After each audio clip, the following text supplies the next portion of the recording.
Oke. Kemudian bagaimana dengan sifat-sifatnya? Kita tahu kalau di bilangan real, E pangkat 0 ya, di fungsi real eksponensial, E pangkat 0 sama dengan 1. Nah, kalau Z adalah 0 ya, yang berarti ini adalah 0 ditambah I dikali 0, bagaimana dengan E pangkat Z? Ini akan menjadi E pangkat 0 dikali cos 0 ditambah I dikali sin 0. Yang berarti sama dengan 1 dikali cos 0, 1, lalu sin 0 adalah 0. Berarti 1 kali 1 sama dengan 1. Nah, ternyata dengan pendefinisian semacam ini, E pangkat 0 untuk bilangan kompleks juga sama dengan 1. Nah, lalu bagaimana dengan sifat semacam ini? Kalau di real kita punya, kalau misalkan saya punya E pangkat A plus B, ini akan sama dengan E pangkat A dikali E pangkat B.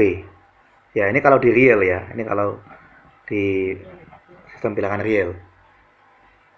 Nah, apakah di kompleks juga akan berlaku hal yang sama? Mari kita lihat.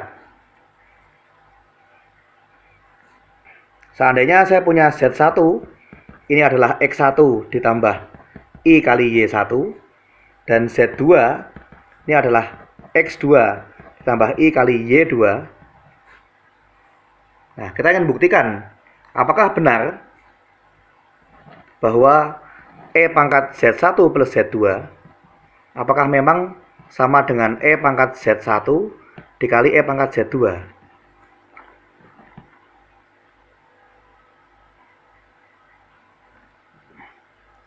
Nah, di sini mungkin lebih enak kalau kita membuktikan dari ruas kanan ke ruas kiri ya.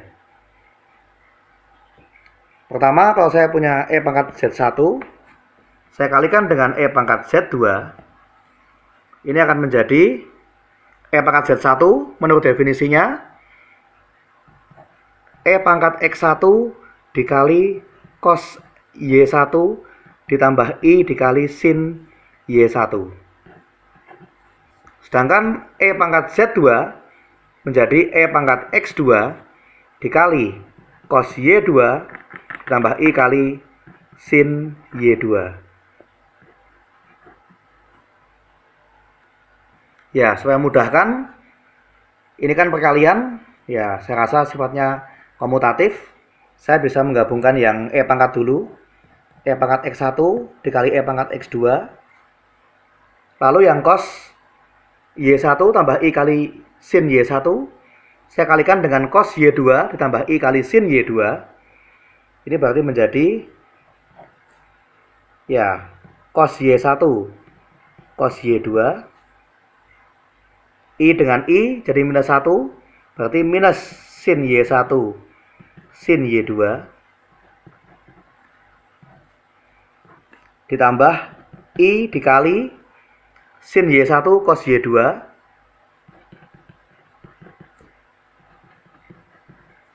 ditambah cos Y1 sin Y2.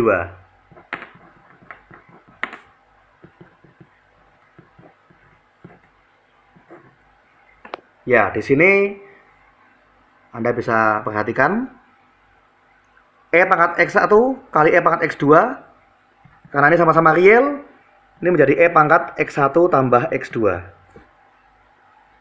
Lalu yang ini cos min sin. Ini adalah rumusnya dari kosinus penjumlahan ya. Berarti ini kosinus dari Y1 tambah Y2 ditambah I dikali sin cos tambah kosin. Ini adalah sinus dari Y1 tambah Y2. Nah, berarti yang bagian ini menjadi E pangkat X1 plus X2. Berarti bagian realnya adalah X1 plus X2. Lalu yang ini menjadi, ini adalah E pangkat I kali Y1 plus Y2. Berarti ini akan sama dengan E pangkat X1 plus X2 ditambah I dikali Y1 plus Y2. yang berarti akan sama dengan E pangkat Z1 plus Z2.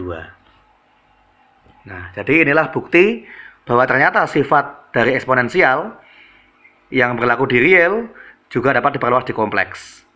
Jadi E pangkat Z1 plus Z2 ternyata sama dengan E pangkat Z1 dikali E pangkat Z2.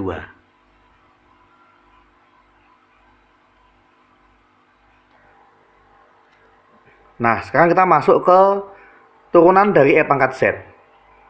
Nah, dari definisi tadi kita bisa pisahkan ya ke bagian real dan imajiner.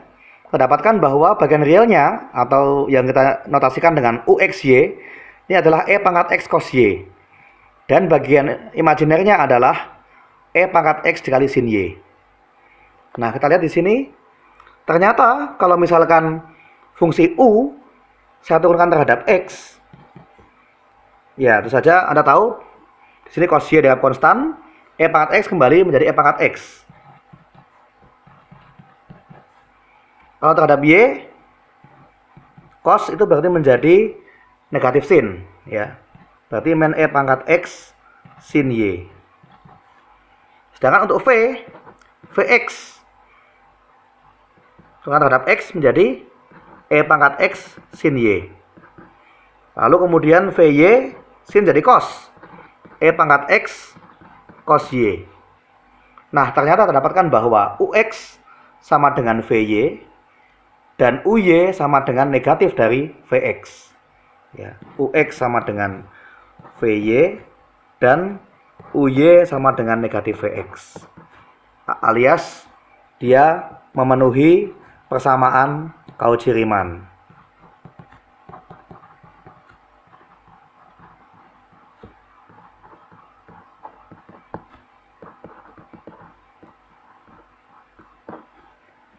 Ya, dan di sini karena Anda bisa melihat bahwa Ux, Uy, Vx, Vy ini semuanya adalah fungsi-fungsi yang ya terdefinisi di seluruh bidang kompleks dan juga dia kontinu dan selalu memenuhi persamaan Cauchy-Riemann.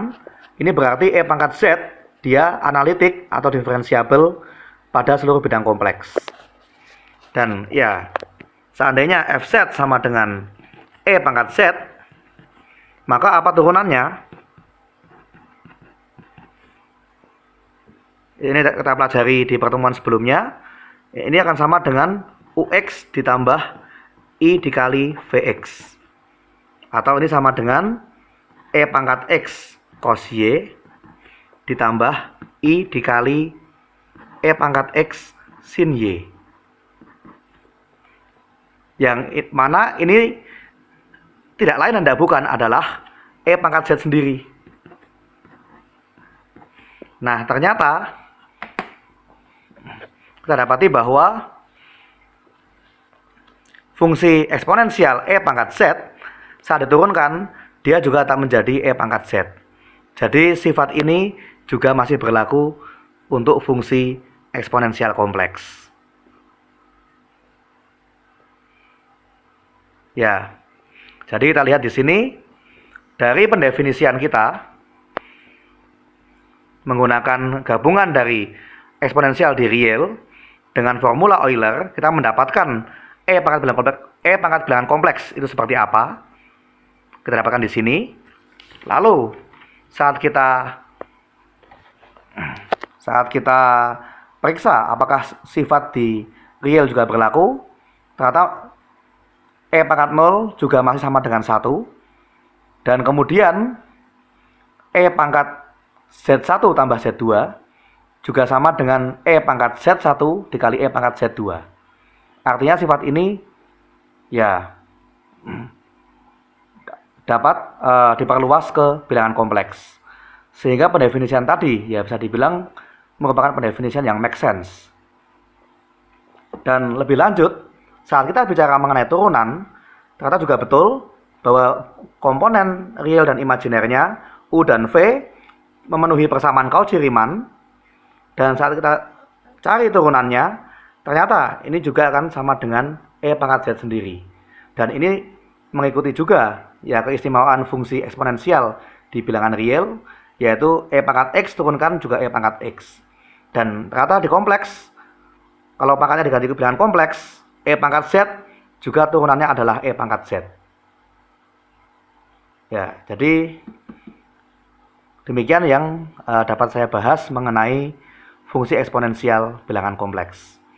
Untuk fungsi-fungsi yang lainnya, kita bisa bahas di pertemuan-pertemuan berikutnya. Terima kasih atas perhatiannya dan selamat mempelajari.